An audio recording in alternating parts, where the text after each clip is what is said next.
Olá pessoal, tudo bem? Meu nome é Josemar Bueno e hoje nós vamos falar sobre a curva de consumo de energia elétrica no Brasil.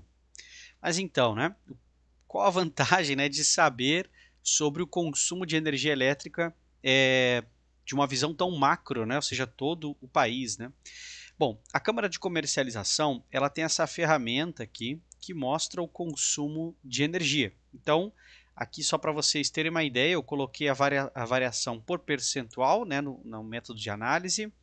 Ramo de atividade deixei todos, submercado todos, estado todos, classe todos e ambos os mercados, ACL, no caso, o ambiente de contratação livre, o mercado livre de energia, e o ACR, o mercado de contratação regulado, ou como o pessoal chama, mercado cativo. Eu não gosto muito de usar a ideia de mercado cativo, porque cativo lembra cativeiro, então acho que não fica tão legal, melhor falar mercado regulado. Vamos lá, então migração de carga, coloquei todas aqui no gráfico. Bom, antes de começar, eu quero fazer um convite para vocês.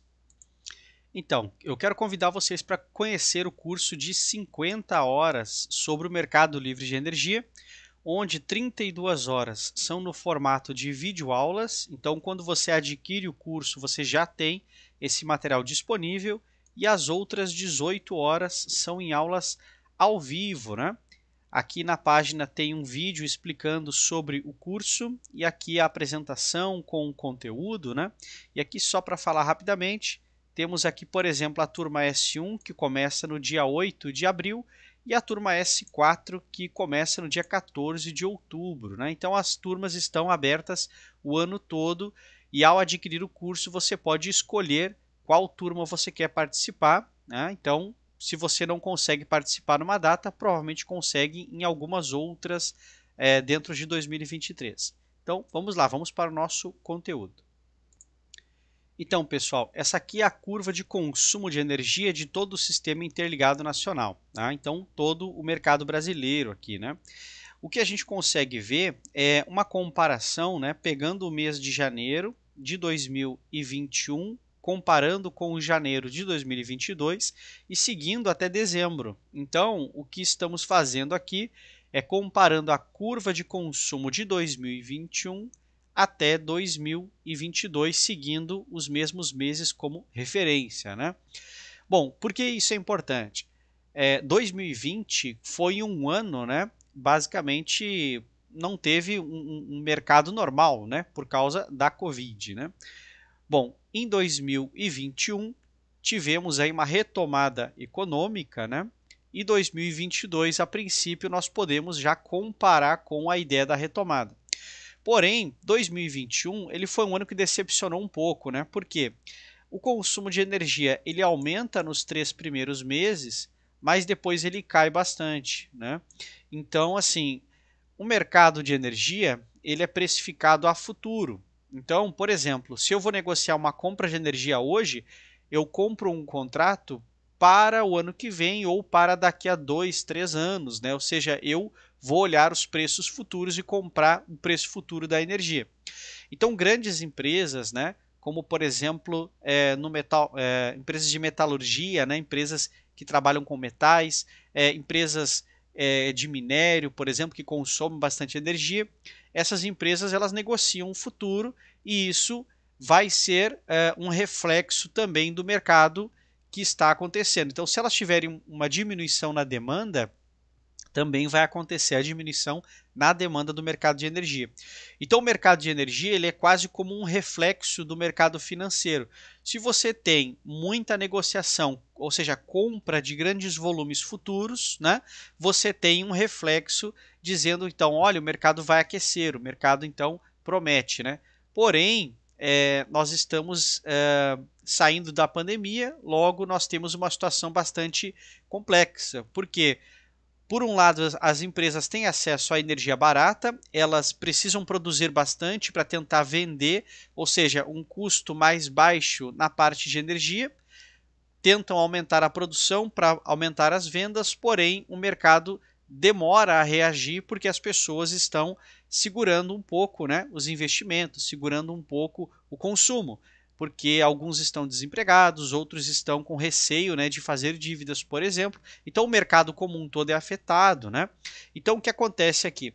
Reparem que em 2022 nós temos um aumento, né, no primeiro trimestre e depois no segundo, mais uma queda no terceiro.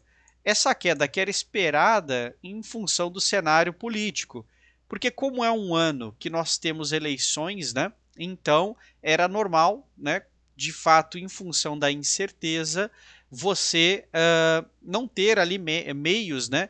De fazer previsões para os mercados. Então é normal que o mercado tenha uma queda nesse momento. Por quê? Estamos tentando uma retomada econômica, estamos de frente com um governo que é novo, ou seja, não é, um governo que vai reassumir, né? Então é uma mudança até cultural, uma mudança social, econômica, né? Todas as diretrizes são de certa forma diferentes, então isso traz muita incerteza. Bom, 2022, então nós temos o retrato sobre 2021. Como vai ser 2023 então? Então vamos pensar um pouco. O mercado, ele é uma coisa muito ampla. Você tem o mercado de commodities, o mercado de energia, o mercado financeiro, né, com ações, títulos, títulos de dívida, né? Você tem fundos imobiliários, operações estruturadas com derivativos, né? Ou seja, várias opções. Então o mercado é uma coisa muito ampla, né? Você pode pensar no mercado como todo o fluxo de dinheiro, né, possível, né, entre compra e venda e prestação de serviço. Bom, a prestação de serviços ela aumentou bastante aqui o consumo de energia em 2022. Provavelmente vai continuar em 2023, né? Porém, nós temos um problema, porque no mercado você precisa de uma coisa chamada previsibilidade. Então, como nós chegamos até o final do mês de dezembro sem saber quem eram, né, os ministros e quantos ministérios teríamos, nós não temos base para poder fazer algumas previsões de mercado. Então, você fica mais retido em qualquer tipo de investimento, né? Você vai naquilo que é mais seguro, né? Então, você vai para títulos do governo, por exemplo. Agora que nós temos já o nome dos ministros, os ministérios, né? Nós não sabemos ainda qual será a política pública, né? Nós não temos ainda o desenho, ou seja, de mercado, ou seja, o que vão fazer, nós não sabemos. Em 6 meses saberemos, né? Porque vão ser divulgados e teremos aí os dados ao longo do ano. Então, tendo previsibilidade, nós provavelmente vamos ter aí mudanças, né, na precificação da energia, o que pode então manter uma retomada ou diminuir. Ou seja, o que eu acredito que 2023 vai ser mais ou menos assim. Nós vamos ter a metade do gráfico aqui igual a 2022, ou seja, um aumento de consumo no primeiro trimestre, o segundo trimestre também com algum aumento ou uma tendência forte, e no terceiro trimestre, aqui depende como o governo vai fazer nos primeiros 6 meses, né? Então, ali por junho e julho, nós já conseguimos, né, dar uma olhada sobre essa tendência, né? Ou seja, fazer a previsão. Se for um governo tranquilo, né, no sentido econômico, né, que você ter uma boa projeção, uma boa projeção de como será o cuidado com as contas públicas, então você tem um aumento da demanda de energia, porque as empresas, né, como um todo, elas vão procurar fazer investimentos, vão se preparar para o futuro, porque estão precificando o mercado em alta, né? Se for, vamos dizer assim, os primeiros 6 meses, vamos dizer, um pouco bagunçados, né, não dando uma base para boas previsões, então talvez os preços continuem baixos, porque você não vai ter aquele aumento da demanda. Então, o que nós podemos esperar para 2023 na minha opinião, uma repetição de 2022 até o mês de junho e julho, e a partir desse mês de junho e julho, nós teremos ali já uma fotografia de como serão os próximos anos, porque se fecharmos 2023 com o aumento da demanda na compra de energia, como os contratos são negociados a futuro, provavelmente 2024, 2025 e 2026 também será um bom mercado. Se chegarmos em junho e julho e a tendência é de uma economia não muito boa, isso vai refletir em preços mais baixos por causa da diminuição da demanda, né? e nós temos, né, a projeção de ofertas, né? Nós falamos no vídeo sobre matriz elétrica 2023, temos aí 10 anos com aumento de 100 gigawatts de potência outorgada, então energia a princípio teremos, né? A questão é a demanda. Será que a demanda vai acompanhar a oferta, vai superar a oferta, vai ficar abaixo da oferta, né? Então isso é uma questão que nós temos que acompanhar. Bom, e é isso, pessoal. Então vamos acompanhando o mercado. Provavelmente mais próximo ali do mês de junho, julho, eu publico novamente um vídeo falando então como foram os primeiros 6 meses e aí sim nós conseguimos, né, verificar melhor a tendência dos próximos 6 meses. Mas é uma questão interessante. Se continuar subindo, é um sinal muito bom para que os próximos anos, né, sejam mais estáveis, né? Agora, se tivermos uma projeção de queda, aí nós teremos um problema, né? Porque fica de novo a incerteza para 2024 e nós precisamos de uma previsibilidade. Até vou contar para vocês, né, um segredo aí. O mercado como um todo, né, mercado de combustíveis, mercado de commodities, mercado financeiro, mercado da energia, qualquer mercado que você imaginar, ele só funciona bem se ter previsibilidade de alguma coisa. Então, se você não consegue precificar o futuro, o mercado cai, né? Então, não tem jeito. Então, ou nós temos condições de precificar o futuro, ou simplesmente o mercado procura o que é mais certo, o que tem menos risco, né? E aí o dinheiro sai de uma mão e vai para outra, né? Qual o mercado que tem menos risco, né? Basicamente títulos públicos, né? Então, por exemplo, você tem o Tesouro Direto pagando o IPCA mais 7%. Bom, todo mundo que está posicionado em ativos de risco vende, o mercado financeiro desaba e todo mundo vem para esse título, por exemplo, né? Então, sim, são reflexos, né? E o mercado é muito complexo, né, pessoal? São 36 milhões de CPFs, mais as empresas, né? Pessoa jurídica, né? Então, CNPJs que atuam ali, e você tem todo o mercado internacional e muita coisa acontecendo. Não tem como você prever o mercado, isso é impossível. Se pudéssemos prever o mercado, basicamente, né, não funcionaria também, porque se você prevê alta, todo mundo aposta na alta, se você prevê baixa, todo mundo aposta na baixa, isso iria mudar a própria previsão, né?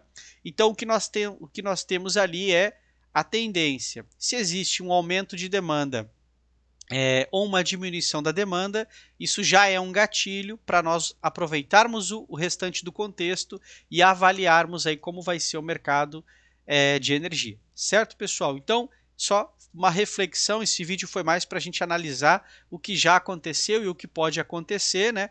E o nosso ponto de referência justamente é 2022, porque é o primeiro ano um pouco mais próximo, né, da normalidade depois de 2020, né? Então, não dá mais para usar informações de 2019, já é muito para o passado, né? Então agora sim, 2022 é um ano que vai ser a nossa referência aí, pelo menos até 2024, 2025, né?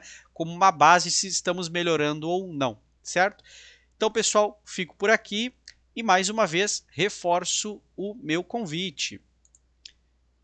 O convite para conhecer o curso então de 50 horas da Alerplan sobre o mercado livre de energia, né? Esse curso então 32 horas de videoaulas, 18 horas de aulas ao vivo, e as aulas ao vivo estão organizadas em 4 turmas ao longo do ano de 2023, né? Então você pode participar de qualquer uma dessas turmas após adquirir o curso. Então você tem as instruções em um PDF e um vídeo geral de instruções também de como acessar as lives.